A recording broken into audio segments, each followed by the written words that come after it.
The Conservative Party have totally and utterly lost the plot. The Conservative Party has got itself into such a stupor of anger that it's gone into a cul-de-sac and it's agreeing with itself because it's so angry that it's not in power anymore. And it is having an absolute outburst. And I'm pretty certain that to most people out there, it must be very off-putting. I think the Conservative Party is in a death spiral.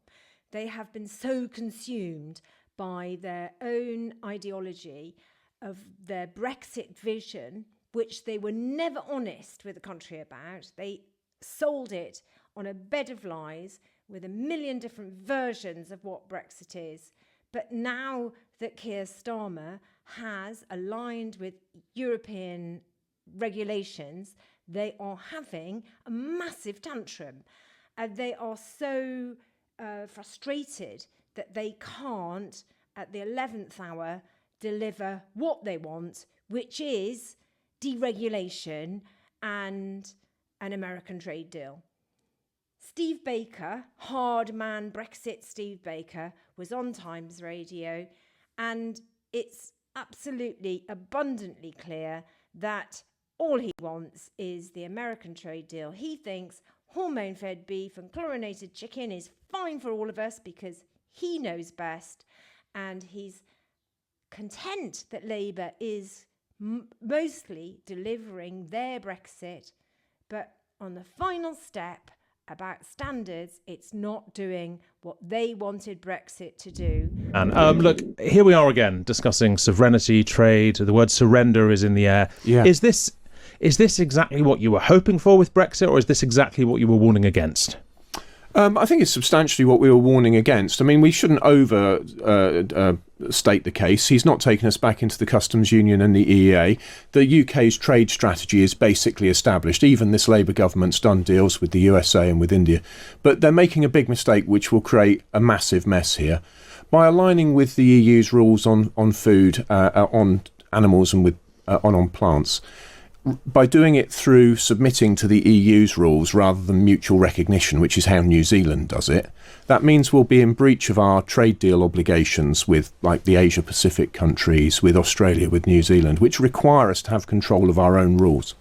The Americans and others are likely to sue us under the trade dispute mechanisms of these agreements, and it's going to create a lot of trouble and be a real mess. And I think Keir Starmer's done what he always wanted to do, which is effectively to sit down on the EU's side of the table. And, I regret it, but I could see it coming. This is the fundamental choice. Either you comply with the EU's rules and everything that goes with that, like jurisdiction of their court, or you play like a normal independent country and recognise one another's standards. Let's be really clear here what the problem is. The problem is not really what our rules are going to be and what their rules are going to be. They're all going to be good enough. European Union and UK and USA food is all going to be good to eat. Why does it matter if it's their rules or our rules? If they're basically the same rules, if it's not going to affect the standard of our food anyway, who cares where the rules are being drawn up? Well, that's a very good point, because of course people do care what the rules are and how, because people have interests. So, for example, American beef and chicken is good to eat. I established that while I was a Brexit minister with the relevant authorities. But, we wish to exclude it. There's a lot of propaganda about it. And American beef farmers are likely to sue us under the agreement that is struck if we exclude American beef from our markets, and other markets too. Of course, all of this is all very detailed, but what are we trying to achieve? And for me, it's always been free trade without political integration, because for me, the EU lost democratic legitimacy when the Lisbon Treaty was used to steamroller the constitution. A lot of people don't care about that, but I think it's really important that when the public vote, they get the government they voted for. And if you're in the EU, you always get the Commission. And I don't think that's right. Is it worth some sacrifice of sovereignty, whether one thinks of sovereignty as being a theoretical concern or a practical concern? Is it worth some sacrifice of sovereignty for other trade advantages? Well, that is in effect what one always does with a trade deal. You say we won't have tariffs or indeed non-tariff barriers on your goods. So, none of us live in splendid isolation.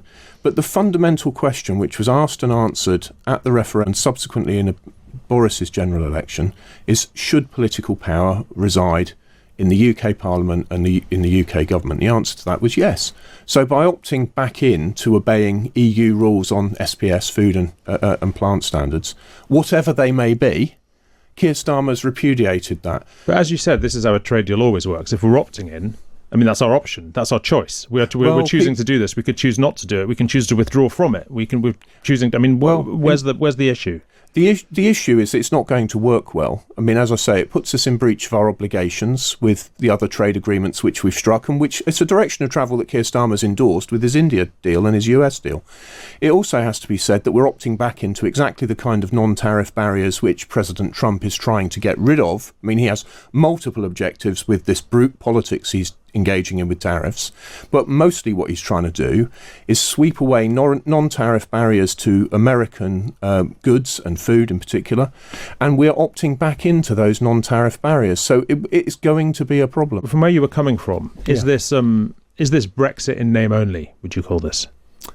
It's certainly a complete breach of the principle that we should set our own rules in our own country. It's not quite as far as Brexit in name only now, because it's not a completely common rule book as was pressed for before, and we are going to have...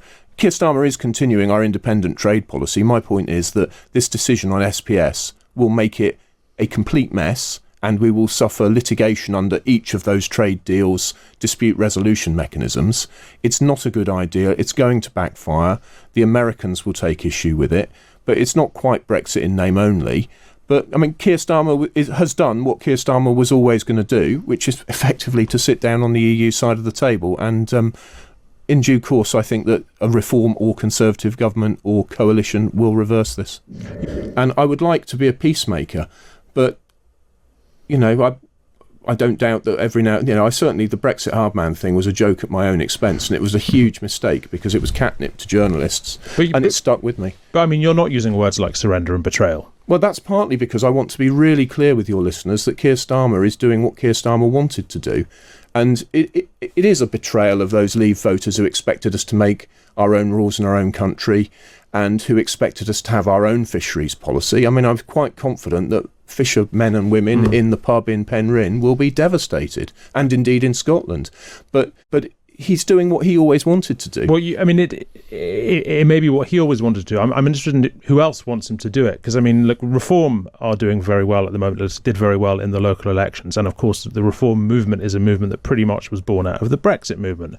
But at the same time, you'll have seen the YouGov polling last week showing that people support closer alignment with the EU on customs regulations, defence, security, youth mobility, animal and plant standards even. Maybe they don't care about these arguments about surrender and betrayal in the sort of way they used to. I'm very confident that most people do not care about the details of these issues. But not just the details, the principles as well.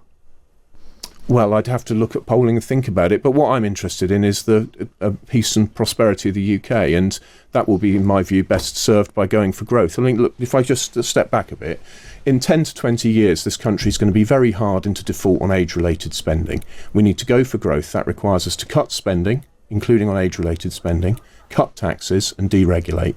We can't do that if we've shackled ourselves to the EU's regulations. And it's really serious. I'm talking about default on pensions, healthcare, social care, the whole caboodle. We can't afford what we're spending, and the OBR's figures are very clear on it. I've published papers on it. I'll tweet them out again so that people can see them. It's super serious. And the EU is an area which for decades has been stagnant, while America, for example, has soared away from us. Growth in the world is going to come from the Pacific region, from Africa, from India. It's not going to come from the EU. We've all got the same problem of ageing, high taxes, regulations which don't promote competition. And for me, this was about a choice to go for growth and not default on age-related spending. I mean, it is in the OBR's figures. We're going to default on pensions and social care and so forth. Health. I know you're not an MP anymore, but as a Conservative, if Conservatives fight against this deal, fight back against this deal, fight hard against this deal, condemn this deal as a surrender, as a betrayal, as Brexit in name only, even though you didn't go quite that far yourself. Is that going to help the Conservatives, or is that just going to help Reform? Well, it may not. So what I think is going on at the moment is a massive political realignment, and not just in the UK, but in the USA as well. You can see it with Donald Trump. The old traditional socialist conservative economic argument is no longer the main axis of disagreement. And one of the reasons I wish to be careful in language and try to be very objective and measured is because I would like to preserve the coalition vote, the Conservative voting coalition. You know, middle-class professionals who quite like the EU because it worked for them, who maybe work in the city. I would love for them to be able to vote Conservative. But I would like also for us to stand up for what I believe is the national interest as an independent country. But I'd like to make that attractive to people who are currently sick of the Reform Tory, slightly hysterical condemnation. And they're going to the Lib Dems. Well, I don't want to see that. If I thought the Lib Dems were the right answer, I'd join the Lib Dems. They've made themselves a joke through their stunts. Finally, Steve, before I let you go, you've talked a lot about the impact that the Brexit debate had on you, had on your mental health, had on your well-being. When we have a morning like this morning, where suddenly this is all back in the front of the news, how do you feel when you wake up? Do you feel like just sort of weary and shocked that it's back again? Do you feel sad that it's not gone the way you wanted? Do you feel like you missed opportunities over the years? What? Well, first of all, I think it's not about me. I mean, I'm now making my way in life with a number of business interests and I just press on. But I do feel weary that the UK didn't positively decide to embrace a trajectory which, as I say, even Labour have largely embraced. I worked extremely hard to help procure the UK's trade strategy. And I have to say, this Labour government is largely following it. Where they're not is aligning to EU SPS rules, which is, I think, as I've explained, objectively a bad mistake. But how I feel is... The reality of Brexit is one that's driven by a sort of strange afterlife of certain ideas of history, ideas of the Second World War, which are turned into a kind of almost a fantasy that Britain didn't really win the Second World War, that the Germans somehow managed to create the European Union as a way of dominating the British after the war, with the legacy of empire, which I think we all thought was over, 30, 40 years ago, but there's still certain aspects of the imperial imagination are still at work. The idea that Britain is exceptional, that it's a great power, that it has to be at the centre of the world, it can't just settle for being an ordinary, prosperous, respected Western European country. That's not enough.